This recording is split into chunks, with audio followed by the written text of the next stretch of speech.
The hospital waiting room buzzed with chaos. A cacophony of coughing, whispered fears, and the sharp beep of monitors. Emily Carter, 28, sat rigid, her fingers laced tightly with Sarah Bennett's, her girlfriend of 3 years. In that moment, as a doctor's refusal shattered their world, Emily's heart pounded with a rage she'd never known. It was supposed to be a routine visit. Sarah, a freelance graphic designer with a laugh that could light up a room, had been battling a persistent cough for weeks. Emily, a rising star at a Chicago law firm, insisted on the appointment, dragging Sarah to Mercy General Hospital on a chilly October morning. They'd walked in hand, oblivious to the storm brewing ahead. The waiting room was packed, elderly patients clutching walkers, a mother soothing a crying child, and a man in a suit tapping furiously at his phone. Emily barely noticed them, her focus on Sarah, who leaned against her shoulder, pale and exhausted. Sarah Bennett. A nurse called, her voice cutting through the din. The couple stood, Emily's arm around Sarah's waist, guiding her toward the exam room. But as they approached, Dr. Margaret Hensley, a middle-aged woman with a crisp white coat and a pinched expression, blocked their path. Her eyes flicked to their joined hands, and her lips curled into something between a sneer and a frown. "I'm sorry, Dr. Hensley said, her voice loud enough to draw stares. "I don't treat people like you." The words landed like a slap, sharp and deliberate. Sarah froze, her breath catching, while Emily's grip tightened, her nails digging into her palm. "Excuse me." Emily's voice was low, dangerous. The room seemed to still, eyes turning toward the confrontation. Sarah's cough rattled in her chest, a reminder of why they were there. But Dr. Hensley's gaze was cold, unyielding. "I have the right to refuse service based on personal beliefs," she said, crossing her arms. "Find another doctor." The humiliation burned. Sarah's face flushed, her hazel eyes wide with shock and hurt. Emily felt her own anger rising, a tidal wave threatening to break. "You're refusing to treat her because we're together," she demanded, stepping forward. The nurse hovered awkwardly, glancing between them, while whispers rippled through the waiting room. A man in the corner muttered something under his breath, and a woman clutched her purse tighter, as if love could be contagious. Sarah tugged at Emily's sleeve, her voice barely a whisper. "Let's just go." But Emily couldn't move, couldn't let this slide. Not when Sarah's health was at stake. Not when the woman she loved was being reduced to a spectacle. "No," Emily said, her voice steady despite the tremor in her chest. "We're not going anywhere." Dr. Hensley turned away, dismissing them with a wave. "Next patient," she called, as if they were nothing. Emily's vision blurred with fury, but Sarah's hand, warm and trembling, anchored her. They left the exam area, the weight of every stare pressing down on them. Outside, in the hospital's sterile hallway, Sarah sank onto a bench, her cough worsening. Emily knelt beside her, brushing blonde strands from her face. "We'll find someone else," she promised, her voice fierce with conviction. "And I'm not letting this go." Emily's mind raced as they waited for another doctor. She wasn't just a lawyer, she was a fighter, forged in courtrooms and late-night case files. Sarah, her anchor, deserved better than this. As Sarah rested her head against Emily's shoulder, Emily's resolve hardened. This wasn't just about a doctor's refusal. It was about dignity, love, and justice. She pulled out her phone, her fingers flying over the screen as she began digging into Dr. Hensley's background. What she found in the next few hours would change everything. By late afternoon, Sarah had been seen by a kind, overworked resident who prescribed antibiotics for a suspected infection. But Emily's focus was elsewhere. She'd uncovered that Dr. Hensley wasn't just any physician, she was a contractor. Not a full-time hospital employee, hired through a staffing agency. Her record was spotty, with complaints of unprofessional conduct buried in online reviews. Emily's legal instincts kicked in. She made calls, sent emails, and pulled every string she could reach. Sarah, still weak but stubborn, insisted on helping. Her graphic design skills turning up a damning social media post where Dr.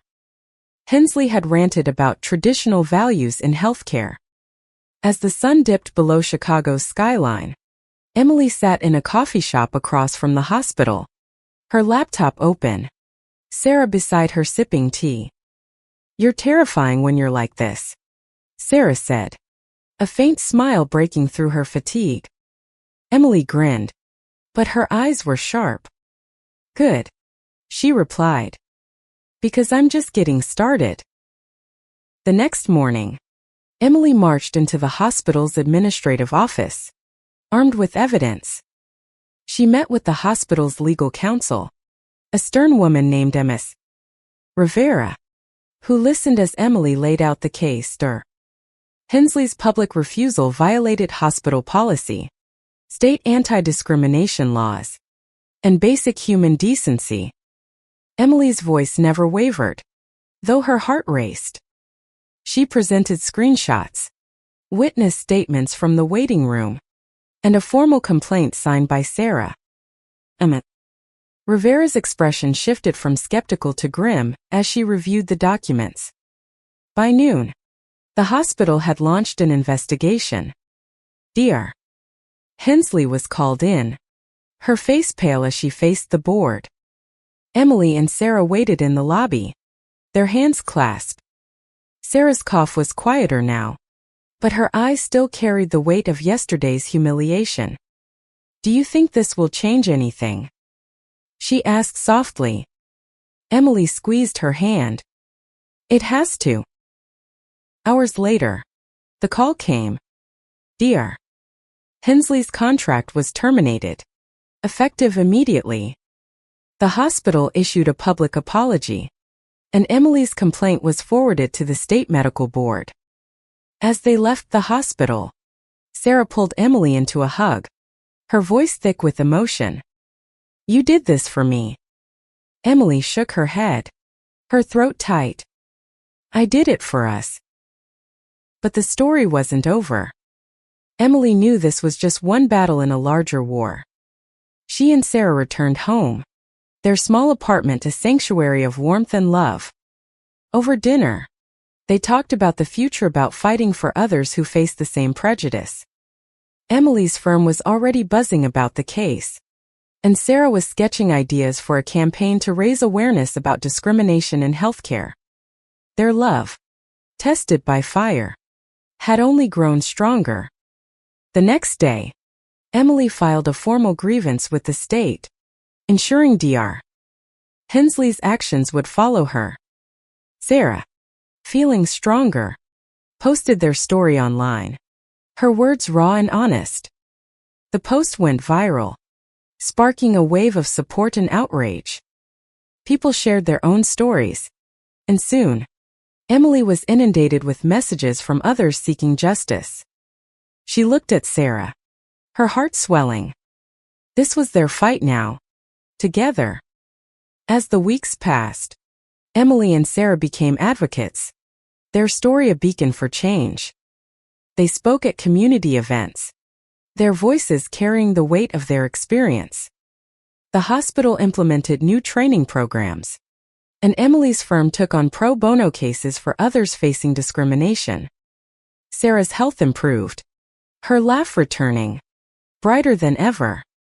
They faced setbacks, hateful comments, legal hurdles, but their love was unyielding, a force no prejudice could break.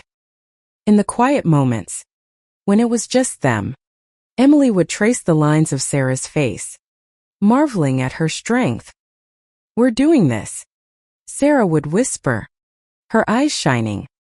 And Emily would nod, knowing they'd face whatever came next, hand in hand. The Chicago wind whipped through the streets as Emily and Sarah stepped out of their apartment, their breath visible in the crisp autumn air.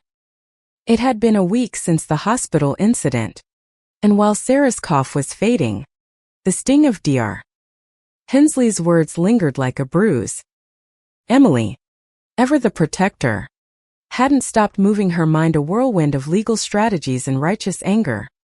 Their small apartment, a cozy haven on the city's north side, was filled with the remnants of their fight, legal pads scribbled with notes, a laptop glowing with research, and Sarah's sketchbook, where she'd begun designing a logo for their new advocacy project. The viral post Sarah had written about their experience had exploded, amassing thousands of shares and comments. Some were hateful, calling them names Emily refused to repeat, but most were supportive, with strangers sharing their own stories of discrimination. It was overwhelming, but it fueled Emily's resolve. That morning, they sat at their kitchen table, a plate of half-eaten toast between them. Sarah's blonde hair was pulled into a messy bun, her hazel eyes scanning her phone. "Another interview request," she said, her voice soft but steady. "A local news station wants to talk about what happened." Emily paused, her coffee mug halfway to her lips. "You don't have to do it," she said, searching Sarah's face. "Not if it's too much."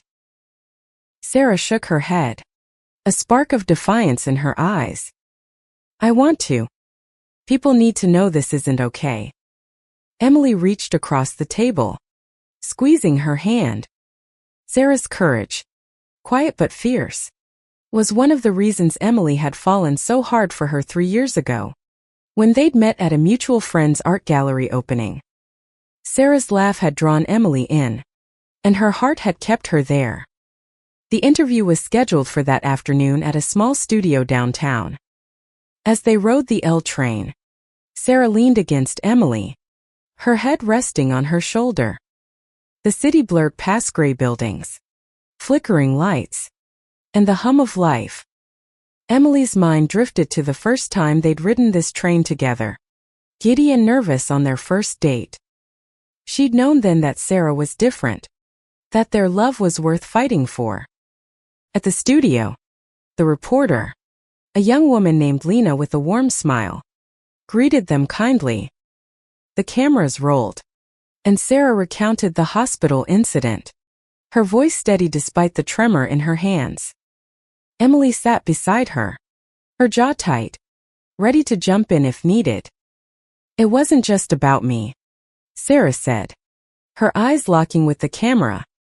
"It's about everyone who's been told they don't deserve care because of who they are." Emily's chest swelled with pride, but also with a nagging fear. This exposure would make them targets, and she wasn't sure she was ready for that. After the interview, they walked along Lake Michigan, the water glittering under the late afternoon sun. Sarah stopped, turning to Emily. "Are we doing the right thing?" she asked, her voice barely audible over the waves. Emily pulled her close, her arms a shield against the world. "We're doing what's necessary," she said. "For us.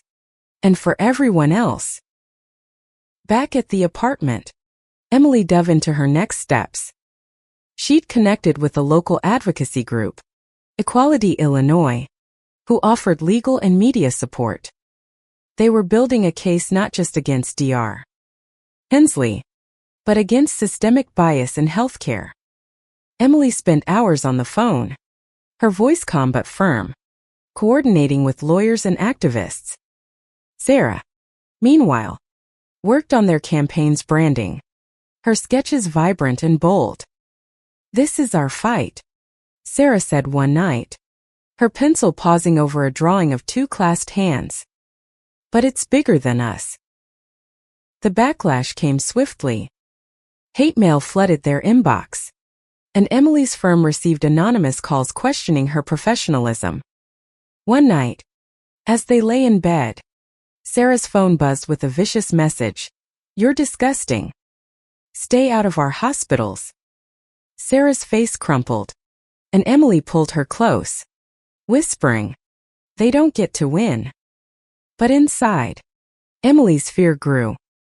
She could handle courtroom battles, but this was personal, a direct attack on the woman she loved. The next day, Emily met with her firm's senior partner, Mr. Grayson, a gruff man with a reputation for winning tough cases. He'd heard about the hospital incident and offered to take on their case pro bono. "This is bigger than one doctor," he said, leaning back in his chair. "You're exposing a system that's failed too many people." Emily nodded, her resolve steeling. She spent the afternoon drafting a formal complaint to the Illinois Department of Public Health, detailing Dr. Hensley's actions and the hospital's initial inaction. Meanwhile, Sarah attended a support group for LGBTQ+ patients, sharing her story with others who'd faced similar discrimination. One woman, a trans nurse named Carla, told Sarah about being denied care for a broken arm because of her identity. "We need people like you and Emily," Carla said, her voice fierce. Sarah came home that night, her eyes bright with purpose. "We're not alone," she told Emily, and they spent hours planning their next steps, their apartment filled with the quiet hum of determination. As the days passed, their story gained traction. A national news outlet picked it up, and Emily and Sarah were invited to speak at a rally for healthcare equality. The event was set for the following week, and Emily felt a mix of nerves and excitement. She looked at Sarah, who was sketching a poster for the rally, her tongue poking out in concentration. "We're really doing this," Emily said, her voice thick with emotion. Sarah smiled, reaching for her hand. "Together," she said.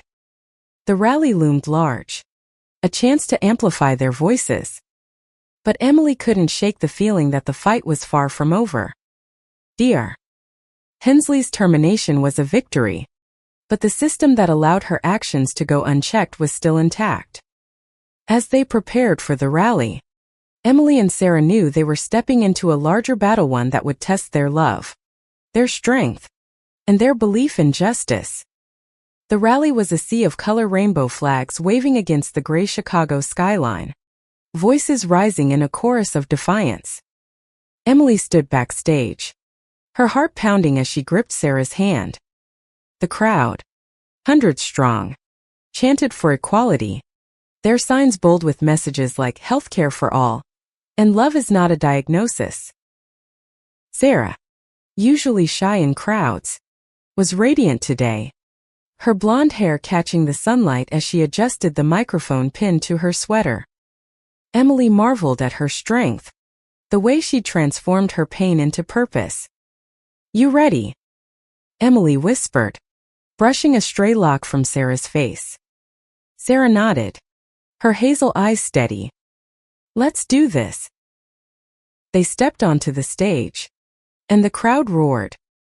Emily spoke first, her voice carrying the weight of her legal training. "What happened to us at Mercy General wasn't just personal, it was a symptom of a broken system," she said, her words sharp and clear. "We're here to demand change, not just for us, but for everyone who's been turned away because of who they are." The crowd cheered, and Emily felt a surge of hope, tempered by the knowledge that this was only the beginning. Sarah took the mic next, her voice softer but no less powerful. "I was humiliated in that hospital," she said, her hands trembling slightly. "But I'm not ashamed of who I am. I'm proud to love Emily, and I'm proud to fight for our right to be treated with dignity." The crowd erupted, and Emily's throat tightened. She reached for Sarah's hand, their fingers intertwining as the cameras flashed. After the rally, they met with organizers from Equality Illinois, who were planning a statewide campaign to push for stronger anti-discrimination laws in healthcare.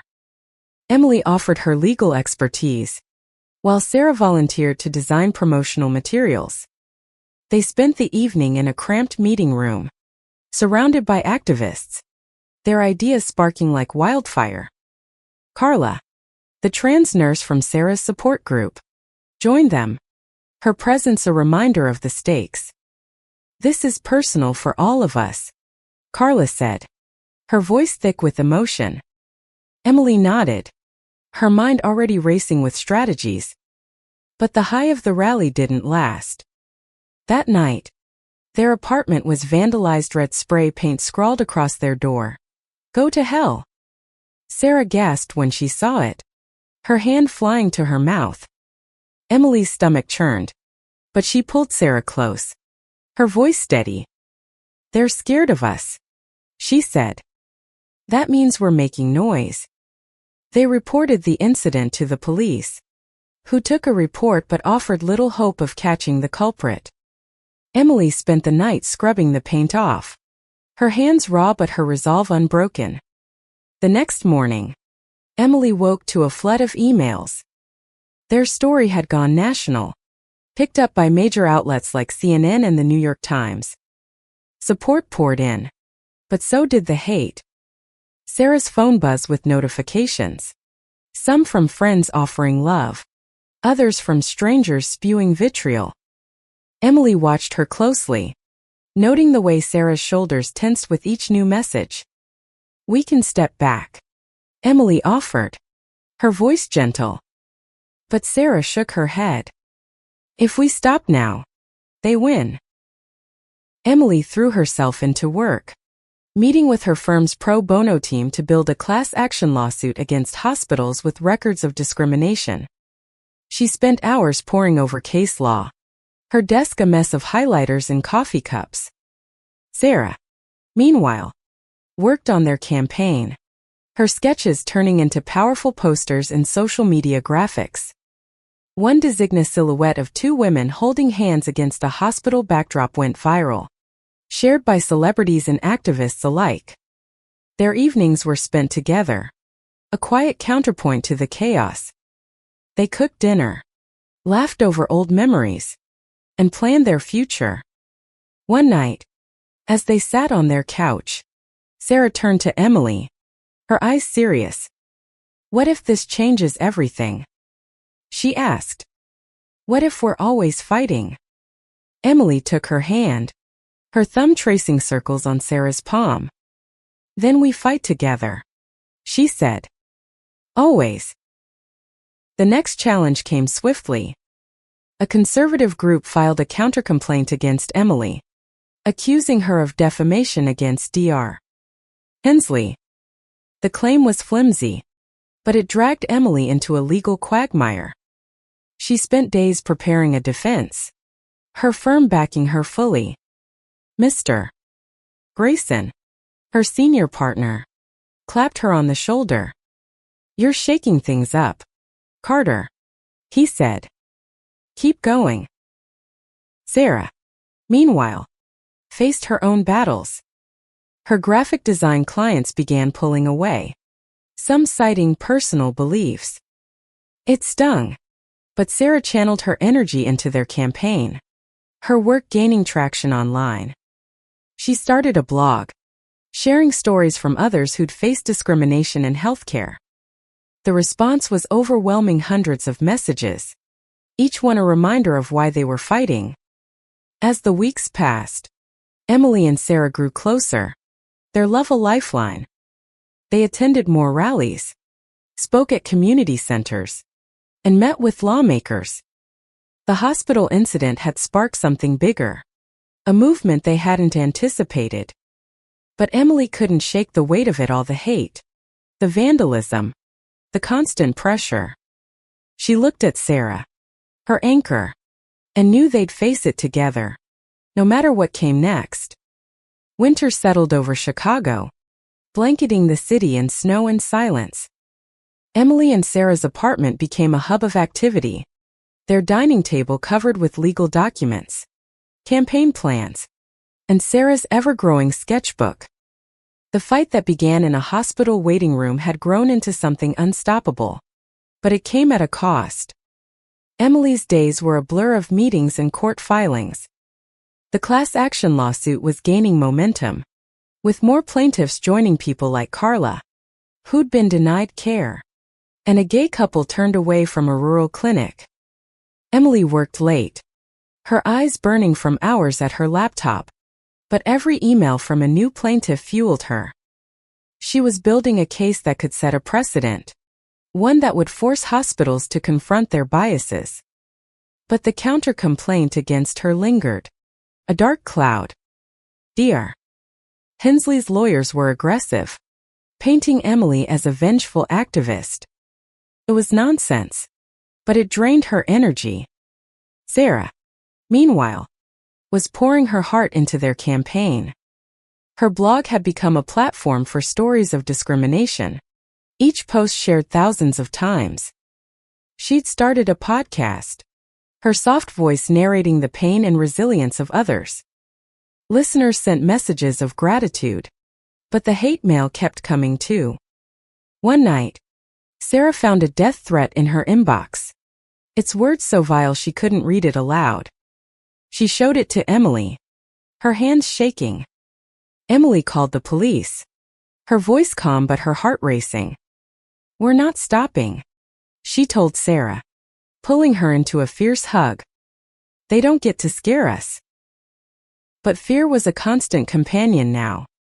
They installed a security system, their once carefree home now a fortress. Emily noticed Sarah's laugh wasn't as bright, her sketches a little less vibrant. She blamed herself, wondering if she'd pushed too hard. One evening, as they sat by their window watching snow fall, Emily took Sarah's hand. "Are we okay?" she asked, her voice barely above a whisper. Sarah's eyes softened. "We're more than okay," she said. "We're us." The turning point came in December, when Emily was invited to testify before a state legislative committee on healthcare reform. It was a chance to push for laws protecting LGBTQ+ patients. She spent days preparing, her notes meticulous, her arguments airtight. Sarah designed a presentation to accompany her testimony, her visuals bringing the data to life. The night before the hearing, they rehearsed in their living room, Sarah playing the role of a skeptical lawmaker.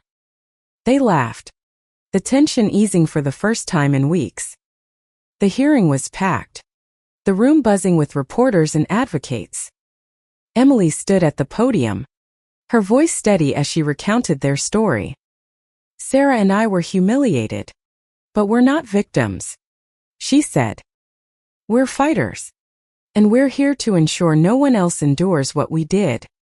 She presented data, hundreds of cases of discrimination, backed by her firm's research. Sarah sat in the front row, her eyes shining with pride. The committee listened, some nodding, others stone-faced. Emily knew change wouldn't come easily, but she'd planted a seed. After the hearing, a reporter approached them, asking about their personal lives. Sarah hesitated, but Emily took her hand, smiling. "We're just two women who love each other," she said. "And we're fighting for a world where that's enough." The quote made headlines, and their story spread further. Donations poured in for their campaign, and Emily's firm offered more resources for the lawsuit. But the backlash intensified. Dr. Hensley appeared on a conservative talk show, claiming she'd been unfairly targeted. Her supporters launched a crowdfunding campaign, and Emily's inbox filled with threats. She shielded Sarah from the worst, but the strain was visible. Sarah's cough returned, a reminder of her still fragile health. Emily insisted on another doctor's visit, this time at a clinic recommended by Carla. The doctor was kind, thorough, and prescribed a new treatment plan. As they left, Sarah squeezed Emily's hand. "This is what it should have been like," she said. Back home, they planned their next steps. The lawsuit was moving to discovery, and Emily was buried in depositions. Sarah's podcast gained a sponsor, allowing her to focus on advocacy full-time. They were becoming a force, but the weight of it all tested their resilience. One night, as they lay in bed, Sarah turned to Emily, her voice soft. "Do you ever wish we could just run away?" Emily kissed her forehead. "Every day. But then I look at you, and I know we're exactly where we need to be." The holidays brought a brief respite. They spent Christmas with Sarah's family, who'd been supportive but cautious about the publicity. Sarah's mom hugged Emily tightly, whispering, "Thank you for fighting for her." It was a small moment, but it grounded them. They returned to Chicago renewed, ready for the next battle. The lawsuit was set for trial in the spring, and Emily was determined to win not just for them, but for everyone who'd been silenced. Spring arrived in Chicago, the city blooming with new life. But for Emily and Sarah, the fight felt like a marathon with no finish line. The trial for their class action lawsuit was weeks away, and the pressure was relentless. Emily's days were consumed with depositions, witness prep, and strategy sessions, her office a fortress of case files and coffee cups. Sarah, now a full-time advocate, balanced her podcast, blog, and campaign work, her sketches and words inspiring thousands. The discovery phase had been brutal. Dr.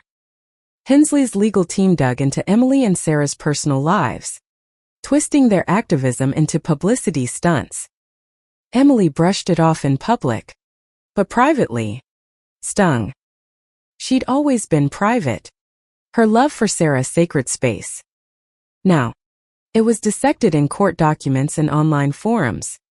Sarah felt it too, her confidence shaken by depositions where lawyers questioned her lifestyle. But they leaned on each other, their love a shield against the noise.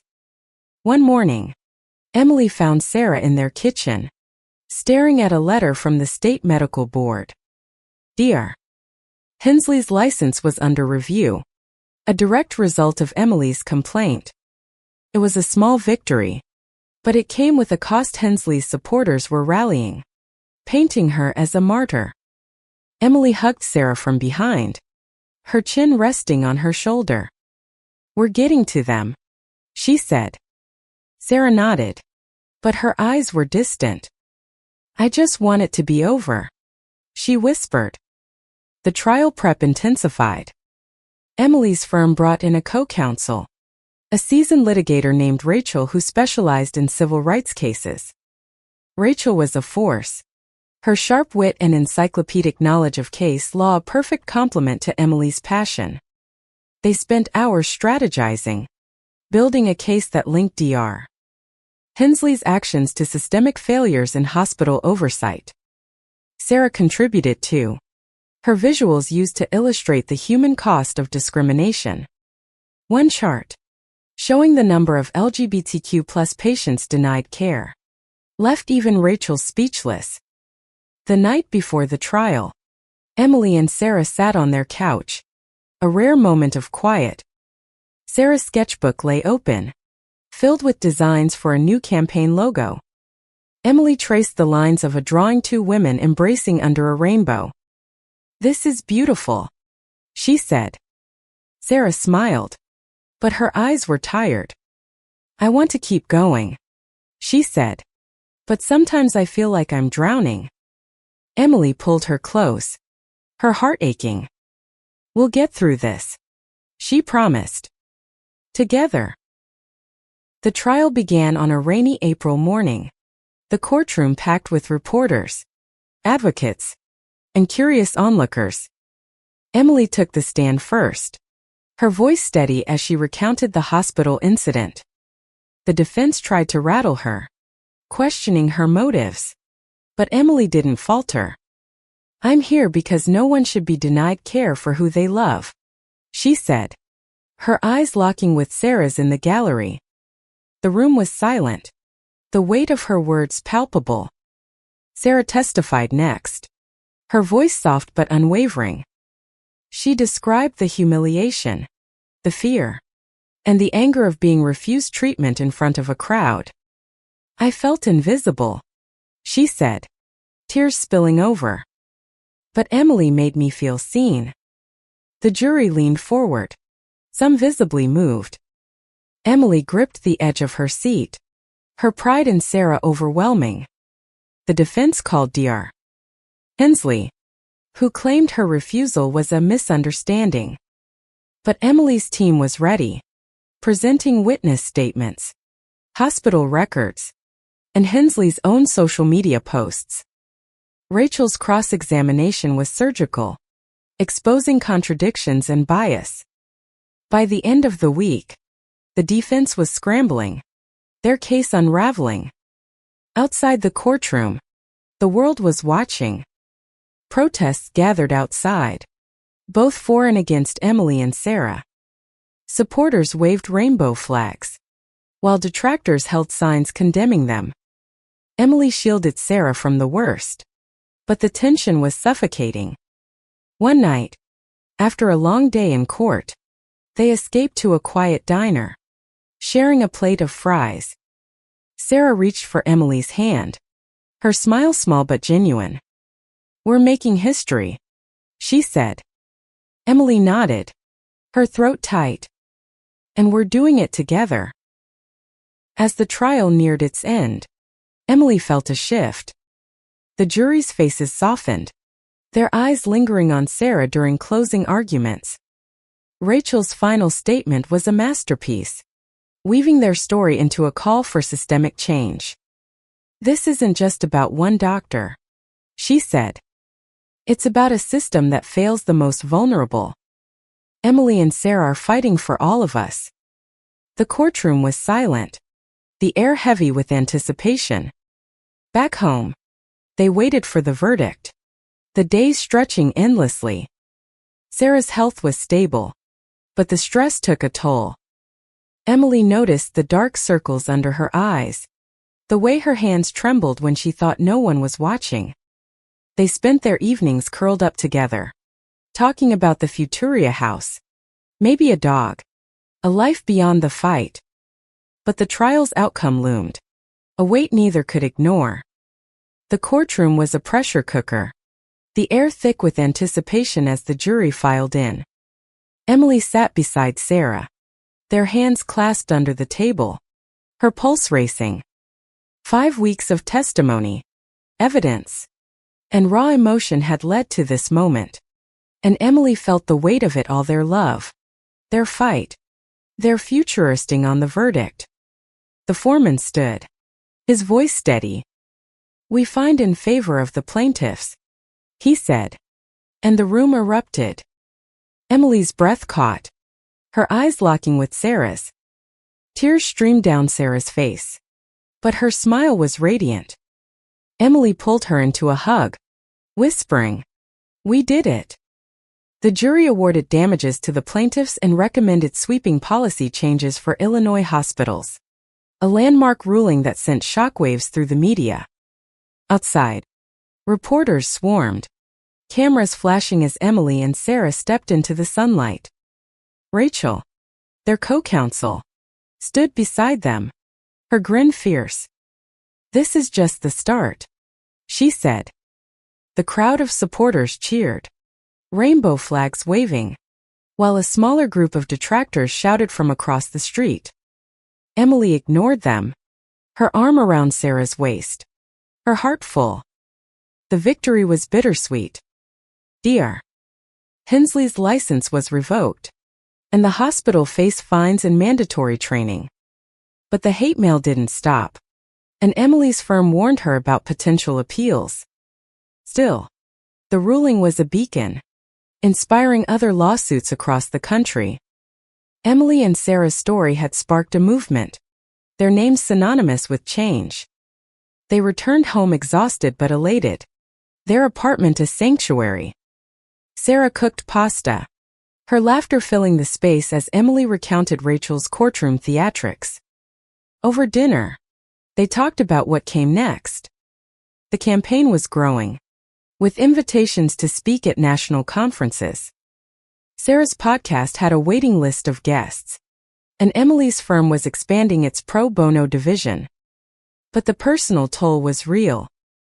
Sarah's health, though improved, required ongoing care, and Emily felt the strain of their public life. One evening, as they walked along Lake Michigan, Sarah stopped, her eyes on the horizon. "I want to marry you," she said, her voice soft but sure. Emily froze, her heart swelling. They'd talked about marriage before, but the timing had never felt right. Now, after everything, it was perfect. "Yes," Emily said, pulling Sarah into a kiss. The wind carried their laughter, a moment of joy amidst the chaos. They planned a small wedding, just family and close friends, set for the summer. Sarah's mom helped with the planning, her enthusiasm a balm for their wounds. Emily's firm threw them a party, Mr. Grayson toasting to their courage. But the fight wasn't over. The conservative group appealed the verdict, and Emily spent hours strategizing with Rachel. Sarah, meanwhile, launched a new campaign, Care for All, with merchandise and events to fund legal battles for others. The backlash continued. Their apartment was targeted again, this time with a brick through their window. Emily called the police, her voice shaking with anger, while Sarah stood silently, her eyes on the shattered glass.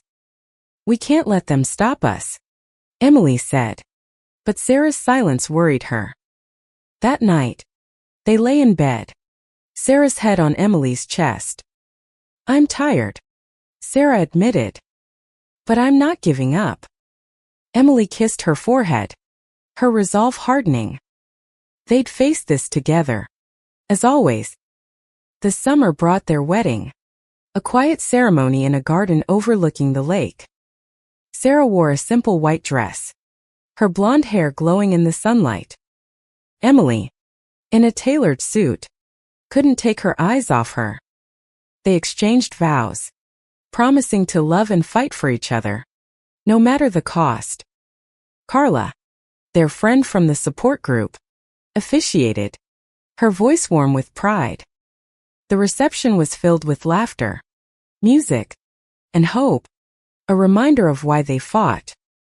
As they danced under the stars, Emily whispered, "We're unstoppable." Sarah smiled, her eyes shining. "Together," she said. The moment was perfect, but Emily knew the road ahead would be rocky. The appeal loomed, and their campaign was drawing more attention, both good and bad. But with Sarah by her side, Emily felt invincible. Back at work, Emily prepared for the appeal, her team bolstered by new allies. Sarah's campaign gained corporate sponsors, her designs plastered on billboards across Chicago. They were becoming a force, their love a symbol of resistance. But the threats didn't stop, and Emily hired a security consultant, her protective instincts in overdrive. Sarah, ever resilient, kept creating, her art a lifeline. As the appeal date approached, Emily and Sarah leaned on each other, their love stronger than ever. They were tired, battered, but unbroken. The world was watching, and they were ready to fight, hand in hand, for as long as it took. The appeal hearing was set for late summer, the Chicago courthouse a familiar battleground. Emily stood outside, her suit crisp despite the humidity, her hand clasped with Sarah's. The past year had tested them in ways they hadn't imagined, but their love had only deepened, a quiet strength that carried them through. Inside, the courtroom was quieter than the trial, the stakes no less high. The conservative group argued that Dr. Hensley's rights were violated, but Emily's team, led by Rachel, was relentless. They presented new evidence, testimonies from other patients, Hospital records showing a pattern of bias.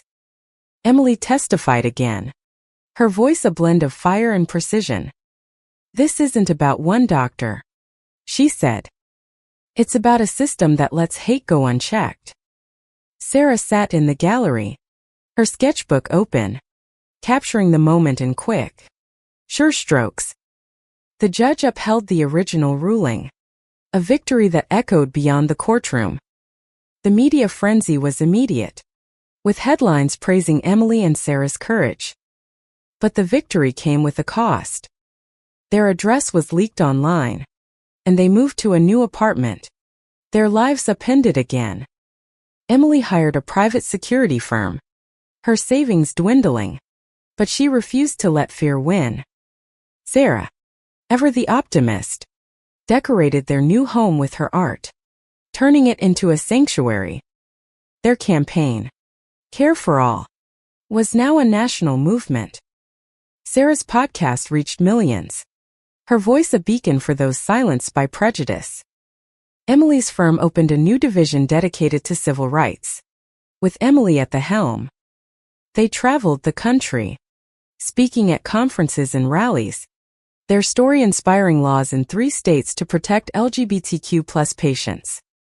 But the hate persisted: online trolls, threatening calls, and a constant undercurrent of danger. One evening, as they sat in their new living room, Sarah turned to Emily, her eyes serious. "Do you ever regret this?" she asked. Emily shook her head, her hand finding Sarah's. "I regret the pain," she said. "But not the fight. Not us." Sarah smiled, leaning into her, and they sat in silence, the weight of their journey settling around them. The turning point came unexpectedly. A major healthcare network, shamed by the lawsuit's fallout, partnered with their campaign, funding training programs and policy changes. Emily and Sarah were invited to consult, their voices shaping the future of healthcare. It wasn't perfect. Change was slow, and some hospitals resisted, but it was progress.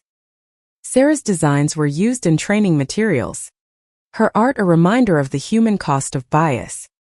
As fall approached, they took a rare weekend away, escaping to a cabin in Wisconsin. The quiet was a balm, the lake outside their window a mirror for their thoughts. They walked hand in hand, their laughter echoing through the trees.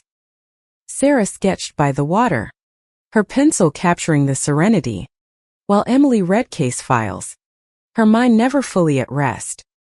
But in those moments, they were just Emily and Sarah, 2 women in love, dreaming of a softer future.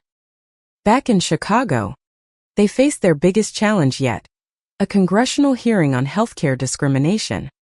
Emily testified before lawmakers, her voice steady as she called for federal protections. Sarah's visuals accompanied her, projected on screens, bringing the data to life. The hearing was a turning point, with bipartisan support for a new bill. It wasn't law yet, but it was a start, a testament to their resilience. Their story ended not with a single victory, but with a legacy. Emily and Sarah became symbols of hope, their love a defiance of hate. They faced setbacks, legal battles, personal attacks, but their bond was unbreakable. Sarah's health stabilized, her laugh brighter than ever, and Emily's career soared, her firm a leader in civil rights law. In their new apartment, they hung a framed sketch from Sarah's book, a drawing of 2 women, hands clasped, standing tall against a storm. It was their story, their fight, their love. As they looked at it, Emily pulled Sarah close, her voice soft.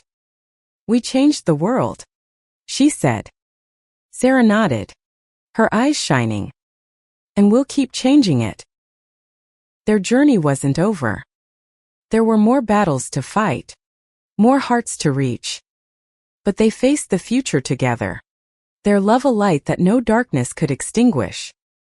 In the end, it wasn't just about a doctor's refusal or a courtroom victory. It was about the power of love to transform, to heal, and to endure.